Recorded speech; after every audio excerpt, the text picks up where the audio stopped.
तर कालच्या मिनी व्लॉगमध्ये तुम्ही पाहिलं की बालवाडीच्या मॅडमचा मी ब्लाऊज शिवण्यासाठी घेतला होता। एकाच दिवशी दोन्ही ब्लाऊजचं कटिंग केलं होतं। एक झाल्यानंतर दुसरा लगेच मी शिवायला बसले। सॅटिनचं फॅब्रिक होतं आणि खूप जास्त निसरडं असतं, यात काही वेगळापणा नाही। पण तरीसुद्धा थोडंसं फिनिशिंग देत आपण काम केलं की शिवायला काही त्रास होत नाही। कलर एकदम छान होता, पण थोडासा डार्क असल्यामुळे मी दुपारच्या वेळेसच डार्क कलरचे ब्लाऊज शिवायला घेते। संध्याकाळी त्यावरती कुठे धागा चलतो ते दिसत नाही। धागा वगैरे सर्व सोबत घेऊन बसायचं म्हणजे शिवणकाम पटपट आवरतं। अस्तर, ब्लाऊज, धागा आणि बाकी जे काही छोट्या मोठ्या टेप वगैरे ह्या गोष्टी असतात त्या सोबतच घेऊन बसायचा, जेणेकरून की उठबस करावा लागत नाही आणि 1 तासामध्ये हा ब्लाऊज कंप्लीट होतो। कारण की सिंपल नेक वगैरे होता। मुंड्यातली फिटिंग एकदम परफेक्ट आली होती।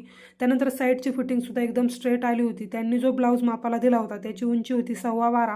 त्यांना मी समोरासमोर पाहिले नाही, त्यामुळे ब्लाऊजच्या उंचीमध्ये मी कुठेही बदल केला नाही। त्यांनी जो फिटिंगसाठी ब्लाऊज दिला होता त्यावरतीच ॲज इट इज फिटिंग वगैरे सर्व गोष्टी केल्या।